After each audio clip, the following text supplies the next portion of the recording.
We're going to live together. You take the kids and get out. After giving birth, I was living at my parents' house. I went back to our house to pick up something I'd forgotten.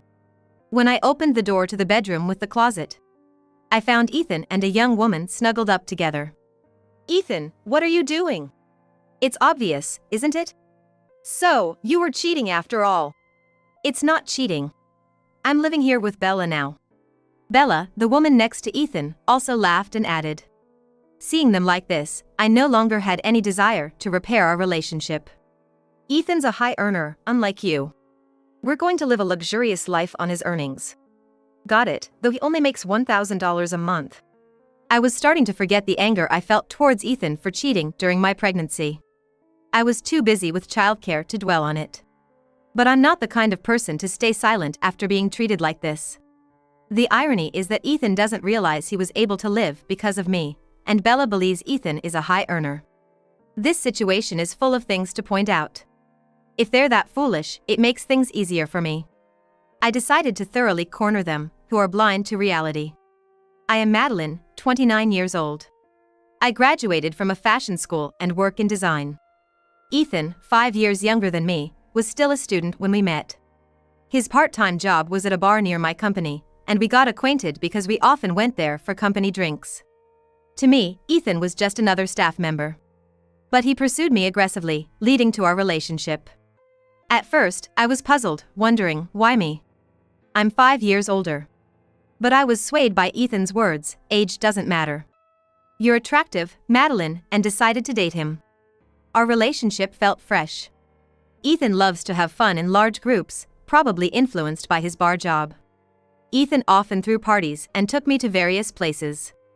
All of Ethan's friends were cheerful and sociable young people. I was worried about feeling out of place, but everyone welcomed me warmly. After dating for 2 years, Ethan became a working professional, and I turned 28, starting to think about marriage. However, since Ethan was still young, I shouldn't pressure him. I often hear that when women rush into marriage, it can cause the couple to break up. I was fretting over this when Ethan surprised me with a proposal. Of course, I was happy about the proposal, but I also had my doubts. It was my sister, Laura, who gave me the push I needed. Laura has always been smart and excels at her job. She's been a reliable person I could turn to for advice. You don't get chances like this often in life. Ethan is a bright and good guy. You should just go for it and get married. I couldn't imagine marrying anyone but Ethan. If I were to have children, I wanted it to be with him. You're earning well, so there's no need to worry about finances. Just be happy. With my sister's words, I married Ethan. But soon after our marriage, something unexpected happened. Ethan suddenly quit his job. I'd rather own my own place than work for someone else. I'll be working part-time at the bar I used to work at for a while, but I need your support. I was puzzled, but his resignation was already in process.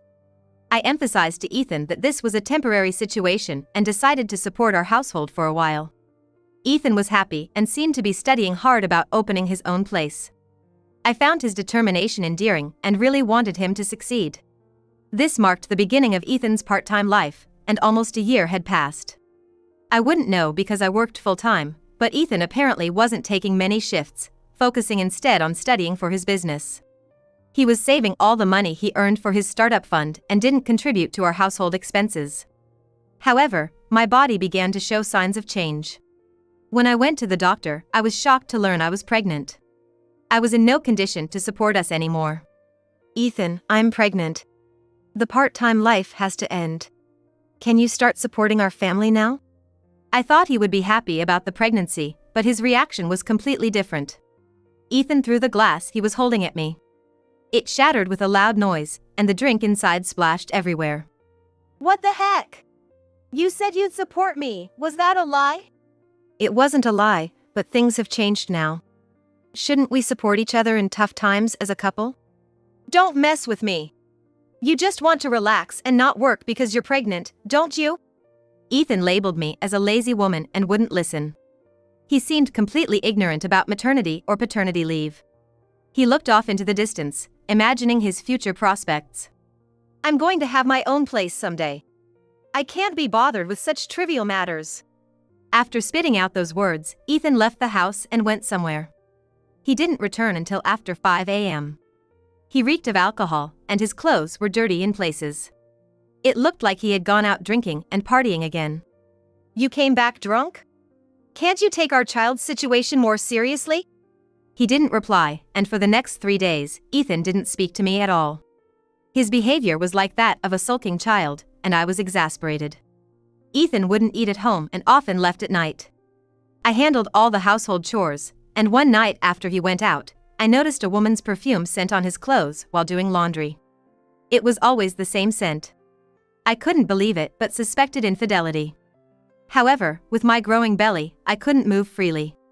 When I consulted my sister, she offered to look into it, and I gratefully accepted her help.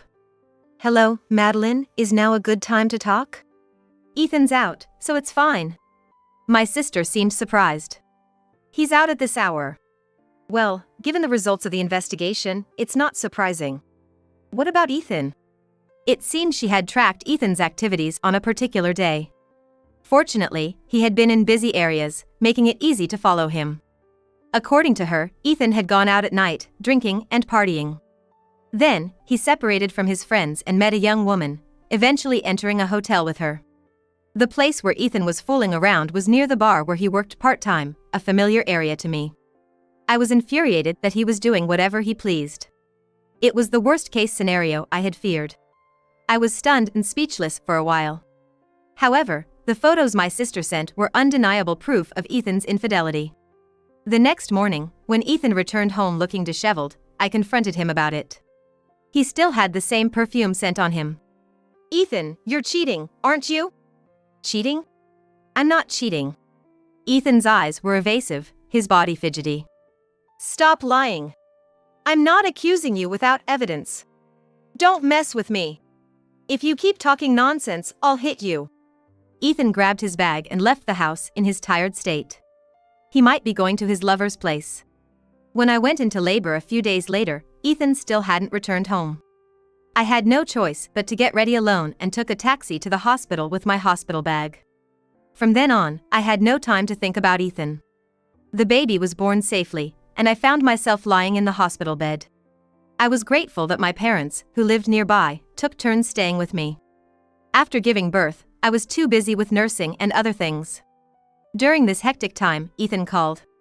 The baby's born? Both mother and child are healthy. That's not what I'm concerned about. You'll be staying at your parents' place for a while, right? How long? How long? Maybe 2 months. Why?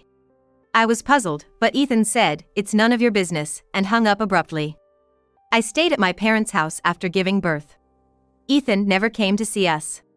About a month after giving birth, as winter approached, I went back to our house to get a coat I had left in the closet. But when I opened the front door, I was struck by a strange sensation. The entire room smelled of that familiar perfume. It was unmistakably the same scent I had smelled on Ethan's clothes. The room was eerily quiet. I opened the bedroom door where the closet was. There, I found Ethan and a woman, closely entwined. The woman was young, almost looking like a student. Ethan, what are you doing? You can see what I'm doing. So you were cheating after all. It's not cheating. I'm living here with Bella now. The woman beside Ethan giggled and added her comments. That's right, we're living together now. You should take the child and leave. Seeing this, I no longer had any desire to mend our relationship. Ethan is a high earner, unlike you. We're going to live a luxurious life with his earnings. Understood, even though he barely earns anything. Bella seemed completely unaware of Ethan's actual income. However, she began to dreamily talk about their future life together, and it was clear we were not on the same page. Anyway, it seemed I was an unwanted presence for them. If that's what they wanted, so be it. I quickly grabbed my coat and was about to leave. Wait, take this with you. It's perfect timing. He handed me a divorce form. Filled out in every section except mine. I made a quick decision. I'll fill it out right here. I completed the divorce form on the spot and handed it back to Ethan. Here you go. Please send the rest of my belongings by courier later. Sure. Saves me the trouble. Bye. Don't come back.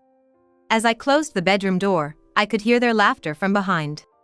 I went back to my parents' house and told my sister about the divorce. When I mentioned Ethan being cozy with another woman in the bedroom, she seemed astounded. I actually found out something about Ethan's cheating. What is it? My sister recalled that during Ethan's drinking spree at the bar, he had mentioned a certain app. A matchmaking app that seemed a bit shady. I registered on it. Are you sure that's safe, sis? I'm single, and there's no harm in just registering. Plus, it's free for women. My sister did some research on the app and found out that Ethan was registered there. She showed me his profile on her smartphone. Ethan's profile picture was a design I had created for work.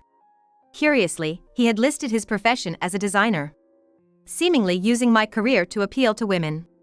He also greatly exaggerated his income. His profile is full of lies. Just listing things that would make women happy, probably looking for affairs. He was such a shallow man. I regretted not realizing this before our marriage. Just then, my phone buzzed. There was a message from Ethan. I've already submitted the divorce papers. We're strangers now. I also filed the marriage registration with Bella. You're useless to me now. Following the message, a selfie taken at the office, featuring Ethan and the woman, was sent. My sister frowned upon seeing it. What a terrible man.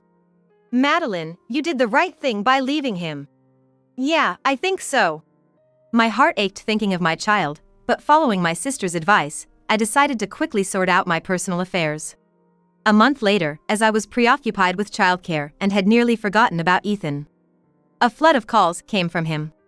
Picking up, I heard his panicked voice. Hey! Weren't the rent and heating bills being deducted from your account? I've just been notified that this month's payment hasn't been deposited. You're supposed to be managing your own life now. I've changed the direct debit details for you. What have you done? All the payments are failing, and I'm getting collection notices one after the other. Indeed, Ethan's income wouldn't support the lifestyle we had before. But his financial troubles were no longer my concern. As we were now strangers, I responded calmly. However, Ethan still seemed to be counting on my earnings, even after our separation. He had no intention of giving up the nice condo we had rented with my income. Being stingy with money. You're trying to ruin me. I'm bringing Bella over to your place, so have the money ready. After the call, I asked my mother not to serve tea or anything when our guests arrived. Meanwhile, my phone kept ringing incessantly.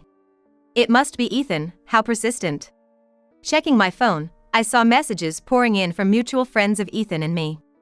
Madeline, what's this about cheating and running away with the house money? Don't be petty, just apologize to Ethan quickly. I trusted you, but to think you were that kind of person, that's just low. Apparently, Ethan had been spreading misinformation to our friends to suit his narrative. It was inexcusable, even in anger. I showed the messages to my sister, contemplating a response, when the doorbell rang. Ethan and Bella had arrived at my parents' house. Reluctantly, I led them to the living room, where Ethan sat down arrogantly, with Bella leaning against him. My sister and I braced ourselves for the discussion ahead. My sister and I faced Ethan and Bella, ready to have a serious discussion. So, how are you going to make this right? Quite bold of you, considering your measly earnings. Don't say that here. Bella's face changed color slightly. Ethan, what does she mean? I remained silent and showed the prepared pay slips of Ethan. I had been keeping these slips monthly for tax calculation purposes. Is this really your monthly income? This is less than a part-timer's. Ethan barely took any shifts. He claimed he was studying to start his own business, but all I saw was him playing around. He would go out drinking at night and sleep till noon. Ethan started making excuses. This was just a bad month. I'm going to own my place soon and you'll see. But with this, you can't even pay this month's rent. Weren't you a high-earning designer? My sister showed Bella Ethan's profile on the app. Is this what you're talking about? Yeah, we met on this app. All of this profile is a lie. What? What do you mean? Bella looked shocked. But the design sketches. Those are my work. I showed Bella my sketchbook. I recognize these. And these too. Designer Madeline, that's you. Yes. Ethan was pretending to be me to impress women. You've been deceived. That's despicable. Lying about your career. Don't make up things. You're just trying to manipulate Bella. Ethan was the one who had been manipulating her all along. It was astonishing how he continued with lies that were bound to be uncovered. Apparently, he had even pretended the condo was his. Bella believed him and moved in. Being married to Ethan is a blot in my life. Bella, you're married to him now. Good luck with this loser. Bella, her face turning red with anger, slapped Ethan repeatedly. Ethan tried to fend off her slaps while desperately continuing his defense. She's too naive, believes anything. Madeline, if you keep this up, I'll sue you for defamation. Naive? Really? I've done some investigating. Near the place you two met, there's a nightclub. I went there again recently. And guess what? I saw you, Bella, entering the club. What? You must be mistaken. When you filed your marriage registration, you sent a photo. You were wearing the same coat. I couldn't mistake such a flashy girl. But Ethan couldn't seem to give up. Bella's profile apparently stated she worked in an apparel store. The flashy style is because she works in apparel. Stop being jealous, you old woman. Old woman, huh? Well, the club Bella's been entering isn't exactly reputable. They trick customers into paying for expensive extras. My sister showed the information site of the club, which unmistakably had Bella's photo. That's a lie. Sure, Bella's often not home at night, but she said it's because work runs late. Why don't you think back on what you've been doing to Bella, Ethan? You've been lying as effortlessly as breathing, right? Now that I think of it, she does have a lot of luxury brands that you couldn't afford on your regular earnings. Suddenly, Bella shouted. It's all out now! Yes, I'm the #1 girl at that club, and I'm known as Princess. I've got lots of men showering me with gifts.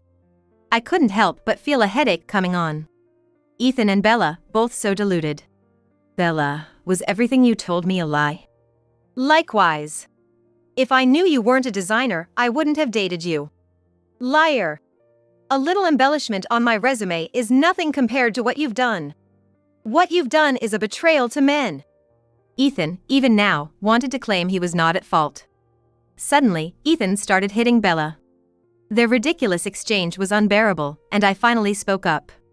Both of you are the same, a pair of liars. Just get along with each other. In the end, I was the only one not lying. Ethan looked at me with tearful eyes. Madeline, I was wrong. Can't we start over? You're married now, Ethan. That's an impossible request. But Ethan was persistent. I'll divorce her. You and I were always meant to be together. Such a convenient story. I won't divorce until I find my next target. I'm staying put. I'm divorcing you. I want a peaceful life with Madeline. Indifferently fiddling with my phone, I replied. Who was it that destroyed that peaceful life, I wonder? Ethan and Bella continued their unseemly argument. Ethan wanted a divorce, while Bella wanted to continue their current arrangement. After a while, as I set my phone on the table, Ethan's phone started ringing incessantly. He checked the messages and turned pale. What's this? All my friends are cutting ties with me? I had recorded the conversation and sent it to our mutual friends.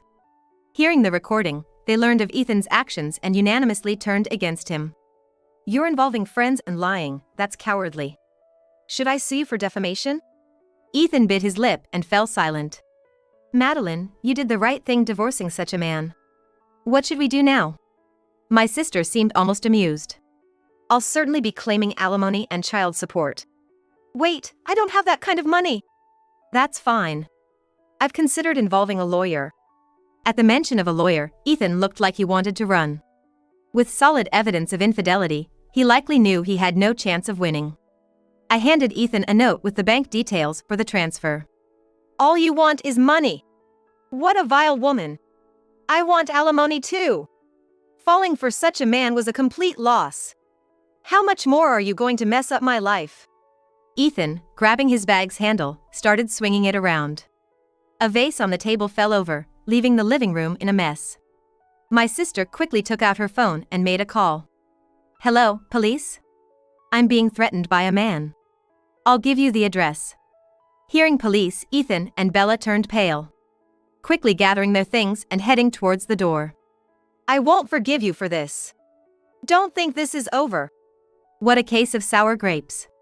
Everything was his own doing. Don't ever show your faces here again, you despicable couple. I closed the door before Ethan and Bella could turn their backs. Wasn't calling the police a bit much, sis? My sister showed me her black phone screen, sticking her tongue out. Was it all an act? To silence those fools, this was enough. We high-fived, sharing a moment of triumph. After they left, my phone wouldn't stop ringing. Friends were sending messages apologizing for their doubts. At least, the misunderstanding was cleared. They all decided to cut ties with Ethan. Ethan, having always been careless with money and frequently involved in petty borrowing and lending, had finally pushed his limits too far. His recent misconduct, coupled with his long-standing financial irresponsibility, seemed to be the last straw for many. Now, Ethan wouldn't be able to enjoy outings with friends anymore. As for me, my divorce was already finalized. I decided to proceed with claiming alimony, as it can be requested even after the divorce. Ethan was working hard at his part-time jobs. One day, I received a call from Ethan. "Madeline, help me. Bella won't leave. She has nowhere else to go. No matter how much I beg, she just won't budge. So, you two didn't get a divorce. I want a divorce, but Bella seems to have no other place to go. She refuses to move no matter what." The irony was not lost on me. Ethan, who wouldn't work and left so quickly, was now facing the opposite situation. "Weren't you two in love and got married? Try to make it work. I can't stand being with such a liar anymore. Bella is openly using dating apps right in front of me. She dresses up and goes out at night, and she doesn't contribute to the household financially." I couldn't help but suppress a laugh. Bella's actions were unexpected, but it seemed she was giving Ethan a hard time. "Poor you. But I endured similar treatment from you, even through my pregnancy. Why don't you try a bit harder? Come on. Bella takes all the money I save. Please help me." Ethan's voice was whiny. I felt nothing but a visceral disgust for him. I firmly refused his plea for help and hung up. According to a mutual friend, Ethan was later fired from the bar. He couldn't resist flirting with a regular customer. The manager was furious, reminding Ethan of all the nurturing he had done, and threw him out without a word. With almost no employment history, Ethan struggled to find another job and eventually resorted to debt. Unable to borrow from reputable lenders, he fell into a cycle of borrowing from shady sources to pay off other debts. Meanwhile, Bella continued living in Ethan's house, going out to nightclubs and meeting men. Bella had nowhere to live originally and targeted Ethan, seemingly well off, leading to their marriage. She seems to rely on men for her lifestyle. She is now desperately looking for a man with better prospects. Despite Ethan's pleas, Bella refuses to leave, resulting in endless arguments. I mercilessly demanded from Ethan $60,000 in alimony for his infidelity, along with child support.